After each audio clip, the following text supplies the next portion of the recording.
2024 এরপর আবার 2026 নেট পরীক্ষার প্রশ্নপত্র ফাঁস। আর প্রশ্নপত্র যখন ফাঁস হয় তখন আমাদের পরীক্ষার উপর ভরসা উঠে যায়, দেশের উপর ভরসা উঠে যায়, সর্বোপরি গণতন্ত্রের বিশ্বাসযোগ্যতায় প্রশ্ন ওঠে।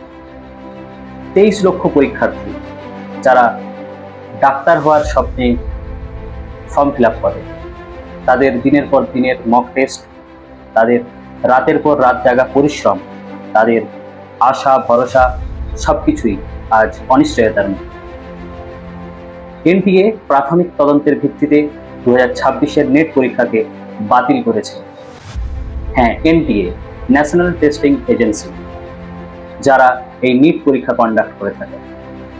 এনটিএ যা ভারত সরকারের মিনিস্ট্রি অফ এডুকেশনের অধীনস্থ একটি অটোনমাস বডি, আর এই সংস্থা দ্বারাই ভারতবর্ষের নিট, জেই, ইউজি নেট এর মতো বড় বড় পরীক্ষা আয়োজিত হয়।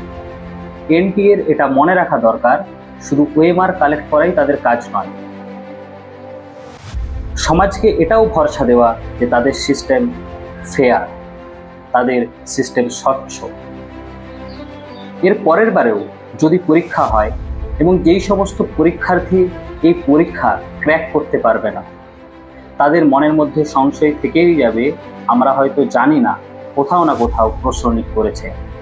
আর এইখানেই এনটিএর বিশ্বাসযোগ্যতার উপর গভীর প্রশ্ন ওঠে।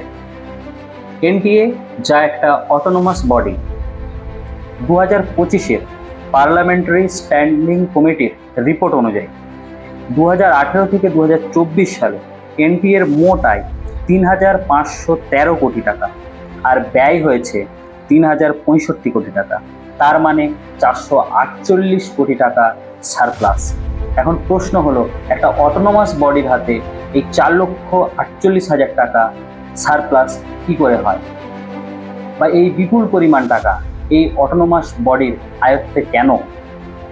এই পাবলিক এক্সামিনেশন বডির যদি উদ্দেশ্য মুনাফা কামানাই না হয়, তাহলে এই বিপুল পরিমাণ টাকা তাদের কাছে সারপ্লাস কেন?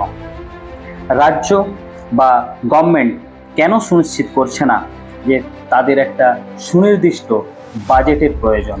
তাদেরকে কেন একটা সুনির্দিষ্ট বাজেট বরাদ্দ করছে না, যাতে করে এরা এই বিশ্বব্যাপী, এই দেশব্যাপী বড় বড় পরীক্ষাগুলোকে সস্তায় করিয়ে নিয়ে মুনাফা লুটতে না পারে? এটা দেশের লক্ষ লক্ষ মানুষের বিশ্বাসের পরীক্ষা।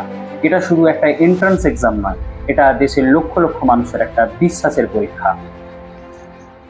আর এদের একটা ছোট্ট ভুল দেশের লক্ষ লক্ষ যুবক ছাত্রদের মনোবল ভেঙে দেয়। তাদের হাড় ভাঙা পরিশ্রমের খেসারত তাদেরকেই দিতে হয়। আর এই একটা ভুলের জন্য যদি কোনো টিনেজার্স কোনো একটা ভুল পদক্ষেপ নিয়ে নেয়, তাহলে এর দায় কে নেবে? আর এই প্রশ্ন সোজাসুজি ওঠে এনটিএর উপর। এনটিএ কোনো কনস্টিটিউশনাল বডি নয়, এনটিএ কোনো স্ট্যাচুটারি বডি নয়। আর এটা কে মেনে নেবে? শুধুমাত্র কনস্টিটিউশনের একটা সোসাইটি অ্যাক্টের মাধ্যমে তুমি দেশের বড় বড় পরীক্ষা, নিট, জেই, ইউজিসির মতো পরীক্ষা তুমি কন্ডাক্ট করছো। সংস্থাকে জিজ্ঞাসা করুন, সংস্থার কতজন পার্মানেন্ট স্টাফ আছে। আপনি অবাক হবেন, সংস্থার স্টাফের মধ্যে সিংহভাগটাই কন্ট্রাকচুয়াল এবং আউটরিচড। এই সংস্থার মাত্র 22 জন ডেপুটেশন স্টাফ, 39 জন কন্ট্রাকচুয়াল এবং 132 জন আউটসোর্স। এই আউটসোর্সদের মধ্যে বেশিরভাগই হচ্ছে বিভিন্ন সরকারি, গভর্নমেন্ট স্পন্সর্ড বা নন গভর্নমেন্ট স্কুলের স্টাফদের নামমাত্র পারিশ্রমিকে ওদেরকে পরীক্ষায় কাজে নিয়োগ করা হয়। তাহলে আপনি কখনোই অবাক হবেন না এই সংস্থার স্বচ্ছতার উপর কেন প্রশ্ন তুলব আমরা। একটা পাবলিক এক্সামিনেশন বডিকে ফাইন্যান্সিয়ালি সেলফ সাস্টেন্ড মডেলে তৈরি করলে বছরের পর বছর এইরকম ঘটনা ঘটতে থাকবে। আর লক্ষ লক্ষ ক্যান্ডিডেট বছরে হাজার হাজার লাখ লাখ টাকার কোচিং করে, যেখানে কোনো পরীক্ষা আমাদের কাছে লার্জার দেন লাইফ হয়ে যায়, সেখানেই এই দুর্নীতির শেকড়গুলো তৈরি হয়, সেখানেই সমাজের একটা অংশ উঠ পেতে বসে থাকে দুর্নীতি করার জন্য। আর এইভাবেই একটা লাভজনক ইকোসিস্টেম তৈরি হয়।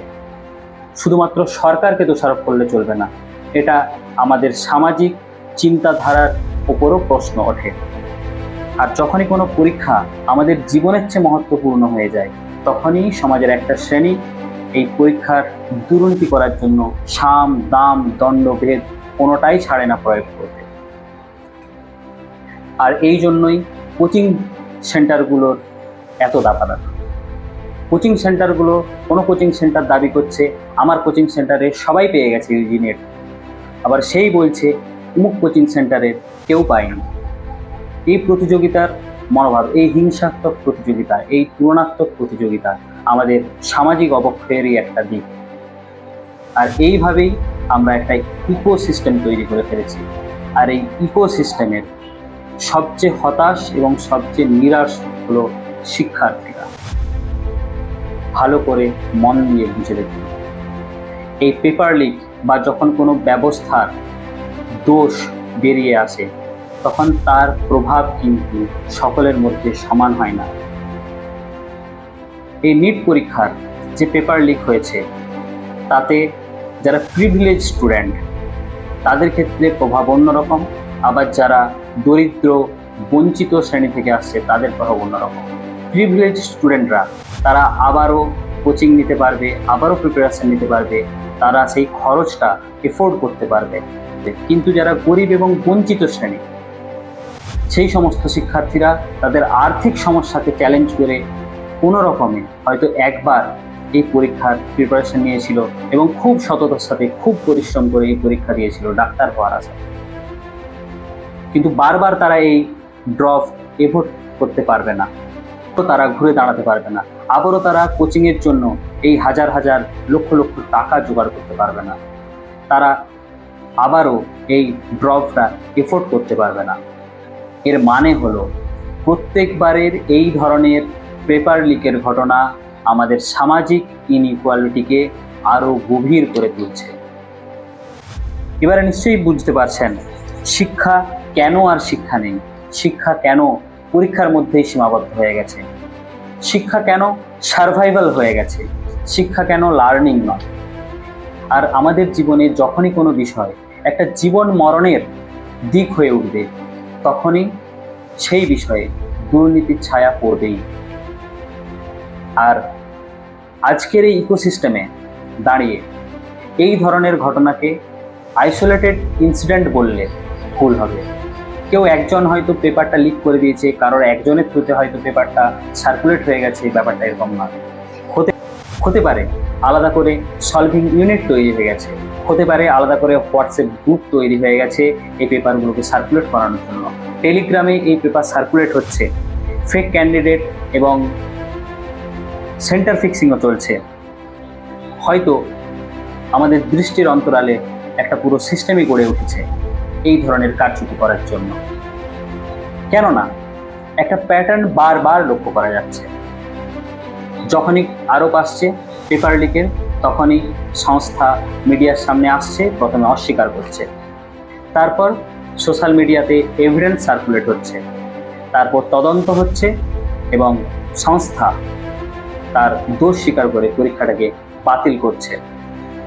কিন্তু কেউ প্রশ্ন করছে না, ভুল যদি হয় তাহলে এর মনিটরিংয়ের ব্যবস্থা কেন নেই? ভুল যদি হয় তাহলে এর পানিশমেন্ট কে পাবে? এটা খুব গুরুত্বপূর্ণ প্রশ্ন। কেননা বিগত 10 বছরে 89 পেপার লিকের কেস সামনে এসেছে, যার মধ্যে 48 টাইমস রি এক্সামিনেশন হয়েছে। প্রত্যেক স্ক্যান্ডেলের পর প্রতিশ্রুতি দেওয়া হয়, কিন্তু কোনো রিয়েলিস্টিক পদক্ষেপ আমরা গ্রহণ করতে দেখি না। এর ফলস্বরূপ গণতন্ত্রের প্রতি আমাদের আস্থা মিটে যাচ্ছে, গণতন্ত্রের প্রতি ভরসা মাটিতে মিশে যাচ্ছে।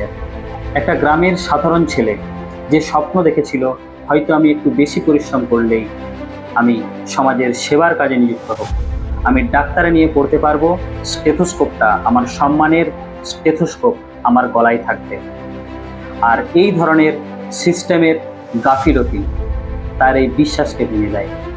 আর তার যখন আত্মবিশ্বাস ভেঙে যায় তখন সে ঘুরে দাঁড়ানোর সাহস আর পায় না, তার ভরসা উঠে যায়, আর সেখান থেকেই সে হাল ছেড়ে দেয়।